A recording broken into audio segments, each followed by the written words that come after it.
¿Qué tal? Soy Raúl y hoy quiero compartir contigo un clip del gran Greg Braden y en él nos revela cómo distintas culturas ancestrales ya tenían un profundo conocimiento sobre el campo cuántico y sobre cómo influir en él. Y luego lo más interesante es cómo Greg conecta este saber antiguo con la ciencia moderna, mostrando que lo que venimos aprendiendo con Neville pues también tiene una base científica, ¿sabes? Entonces te invito a verlo hasta el final y pues mientras lo haces reflexiona sobre cómo puedes aplicar en tu vida esto que Greg nos enseña en este video. Así que espero que lo disfrutes. There's a power that lives within every human that walks this earth. It's a language of human emotion. And the power of human emotion that we typically discount in our culture, not so in other cultures, but in our culture, the power of that emotion to literally change the conditions that we're talking about, the conditions of the healing within our bodies. And what the experiments are showing is that this power of emotion has the ability to influence not only our bodies biologically, but beyond our bodies into the physical world on the quantum level. It is a powerful language that other cultures apparently know very well. And in the West, when science came in, science discounted the effects of things that cannot be seen and measured directly 400 years ago. And now they're coming back full circle with the language of quantum science, reincorporating these forces, but the feeling and the emotion and the power of human emotion is among those forces that cannot be seen. Laboratory experiments are documenting the fact, and it is a fact now, that human emotion changes the DNA inside of our bodies and the way we function in this world, and that those effects extend beyond our bodies into the physical matter of the people in the world around us when we learn that language. And it leads us to the understanding that science is simply a language that describes our relationship to ourselves, to one another, to our world, to the universe beyond it. It's a language that describes, in very technical terms, how things work, the mechanics, the nuts and bolts, and how we function within that mechanism that we call life in the universe. The best scientists will freely admit that our science is incomplete. There are a lot of things science simply cannot explain right now. But what if we take the best of the science that we do know and marry that with the languages that have always been here, the languages of spirituality, and those indigenous understandings that tell us we're part of this world and we're part of one another, we're part of a greater creation. We're not separate from these things. What if we marry those two ways of knowing into a greater wisdom? Where will that lead us? The line between science and spirituality is getting very fuzzy, and especially in the language of quantum physics. And if we can flesh out those missing pieces, and it helps us to become better people and create a better world, why wouldn't we want to do that? We already know what it's like to have a world where we all feel separate, and we feel like there's not enough to go around. It's a world based in competition. We know where that world has led so far. Let's try something different. What would happen if we embrace one another in a spirit of cooperation like all of the rest of the natural world does, humankind? This is the only species that believes that violent competition is the optimum way to get ahead.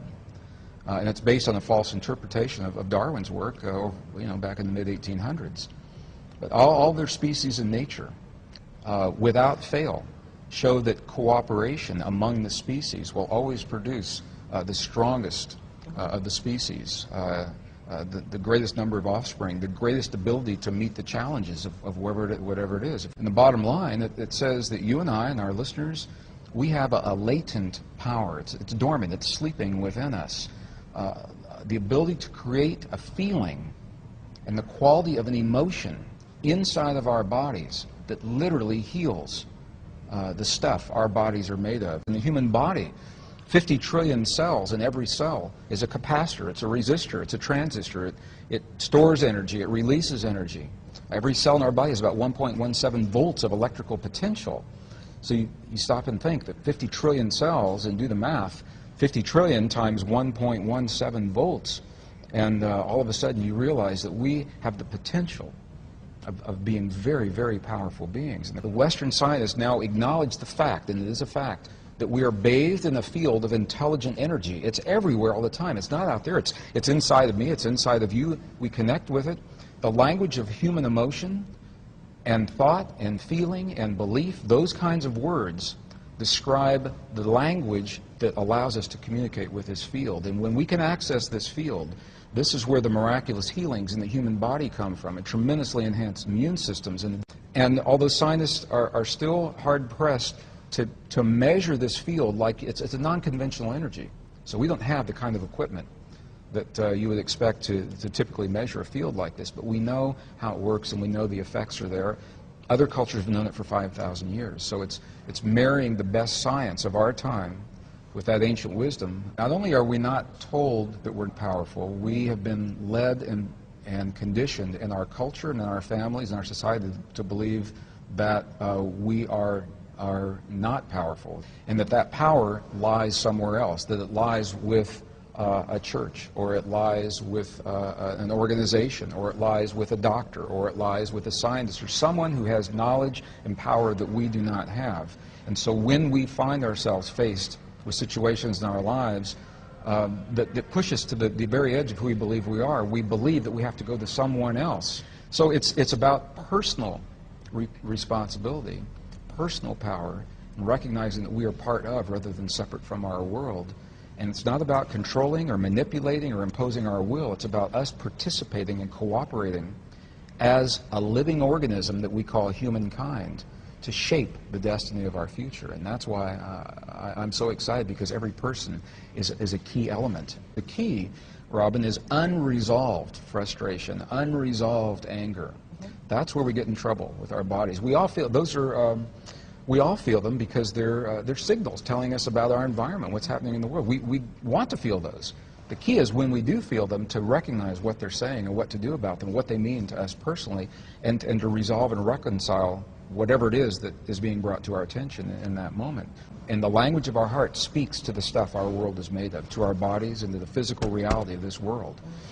The world will mirror back what it is that we're feeling in our hearts. When we're feeling anger, hate, jealousy, rage, you're going to see it in your relationships, you're going to see it in your health, you're going to see it in your body. Intuitively, we know that.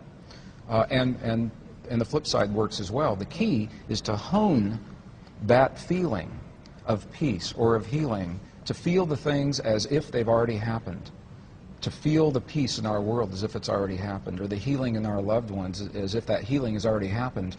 And in that way, we are giving this field something to work with, so it can mirror that back in the quantum world. Yep. And there are all kinds of self-help.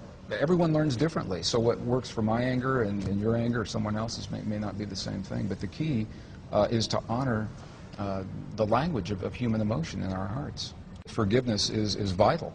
It's necessary for us to move forward in our lives. We'll all have experiences where we feel betrayed or hurt, where we feel that something has been taken from us by those who had power over us, either physically, emotionally, materially, something like that. We'll all have those experiences. The key to transcending those is to get past them, and you can't get past them by sweeping them under the carpet.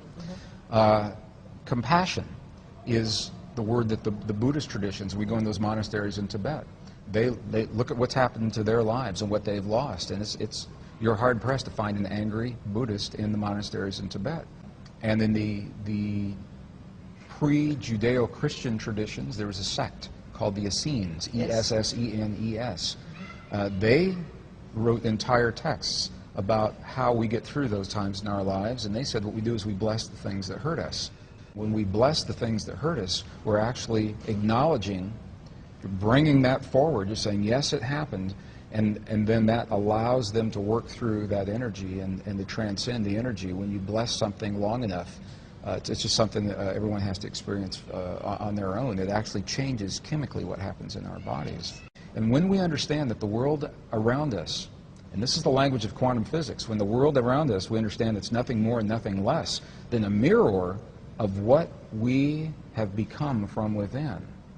Our anger, our hate, our rage, our jealousy, as individuals, is mirrored around us and collectively. Our love, our compassion, our forgiveness, our understanding. So I think this is the generation that gets to learn that new way of being and embrace.